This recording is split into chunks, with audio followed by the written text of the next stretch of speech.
Good morning, Fantasy Bay. Mike Williams here, and we're back for another Week 11 game preview. And today we're going to be going over the Bucs versus Saints. Let's get it started. So the over-under for this game is 50 points, and the spread is -5.5 for the Saints. And that makes the implied total for the Saints 27.8, and the implied total for the Bucs 22.3. It's pretty solid. This is expected to be a higher scoring game. I'm actually really looking forward to this game. Both sides should have some very valuable fantasy pieces. I think that it'll be a back and forth high scoring game, so this is going to be a lot of fun. All right, let's get it started. My Buccaneers, Jameis Winston, famous Jameis. I have him as a borderline top 10 play this week. He's been playing pretty well, averaging 300 plus yards a game, 20 to 25, 24 in the last 3 games. Love to see that. He's been throwing a decent amount of touchdowns, and he's been keeping his picks at a minimum. And by at a minimum, I mean he had 2 last week. Still love it, though. I think that Jameis is always a threat to throw for 303. So I think he might throw a couple picks, but with Lattimore out, I think that Mike Evans should eat, and I think that that'll help Jameis Winston be better this week. All right. I know the Saints are pretty decent against the quarterback. They're pretty much middle of the pack, so I think Jameis should be fine.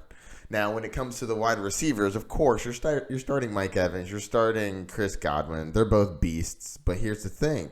Last time they played the Saints, Mike Evans got locked down by Lattimore, and that was very, very unfortunate. But Lattimore's not playing this game, so Mike Evans should eat, and I think Chris Godwin should have a good game too. But watch out for Mike Evans to have 100 plus and a touchdown. Book it. Next, we're going to get to a running back by committee. You know, they said that they were going to get Rojo the ball. Then Ronald Jones ended up splitting carries with my man Peyton Barber. They both had 11 carries. They both had a solid game. Peyton Barber had 11. Ronald Jones had 22, so it's the targets that's really helping him. He had 8 receptions off of 8 targets. If we knew that moving forward he was going to be the passing down back and that he just had the position now, it'd be one thing. But we haven't seen him catch that many balls in a game. Previous 2 games before that, 2 balls, 1 ball. Out of nowhere, getting 8. I don't want to jump to conclusions thinking that that's what's going to be the new normal. But if he does turn out to be the passing down back, I do think that that's very valuable in a high-powered offense. O.J. Howard came back from the dead. My man had 14 fantasy points. He was injured before, came in, played well. 4 receptions, 47 yards, and a touchdown. You love to see that. He had 7 targets. I think that they should be trying to get him involved, especially because they won't trade him away. If you're not going to trade him away, then use him. The only thing that really worries me is he had one really good game against Arizona. Everyone plays well against Arizona. Name me a tight end that has not had a good game against Arizona.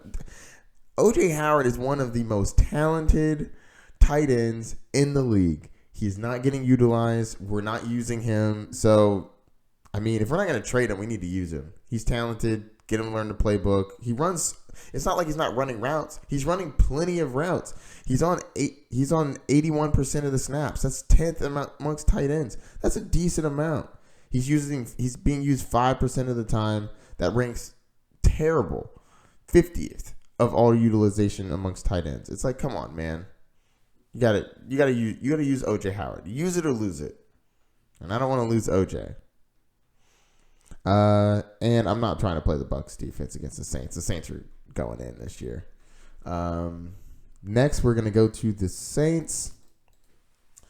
Drew Brees had a very rough game last game. Only having 287 points, no touchdowns. That you can't really expect that from Drew Brees. I don't believe that that's going to be the same moving forward. I will say Drew Brees is a great start in this game. Tampa's secondary is getting torched. And Michael Thomas and Alvin Kamara are going to eat in this game. And actually, watch out for Ted Ginn for like a 30-yard touchdown. Watch out for that. Michael Thomas, obviously, you're playing him. I don't really need to talk too much about him. He's a monster. Ted Ginn Jr. I have as a very, very, very sneaky start. Anytime somebody's playing against the Bucs and they're fast, and I think they can beat somebody if they trip or like nice little juke move, it's Ted Ginn. Ted Ginn Jr. is very slept on, and I think that he is talented enough to make a play, and he'll probably end up with 55 and a touchdown. Alvin Kamara, not too much to talk about him. He only had 15 points last game, but you're playing Alvin Kamara. He's a monster. They only had 4 rush attempts. Latavius Murray had 5 rush attempts, but they were playing from behind last game, which they normally don't do, especially they weren't expecting this against Atlanta. They weren't expecting Atlanta to come through and start dominating their team. But 4 rushing attempts, that's awful. I think that's a one-off. I don't think that that's going to be the same moving forward. 5 rushing attempts for Latavius Murray too. No.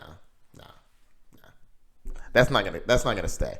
Previous 2 games that Latavius Murray played, 21 rushing attempts, 27 rushing attempts. 5, nah. They really need to reevaluate what they're gonna do in this game though, because they're probably gonna have to do the same thing. The Bucs' run defense is stout, so they're gonna have to throw it. So I'm looking for Alvin Kamara to have a good PPR game.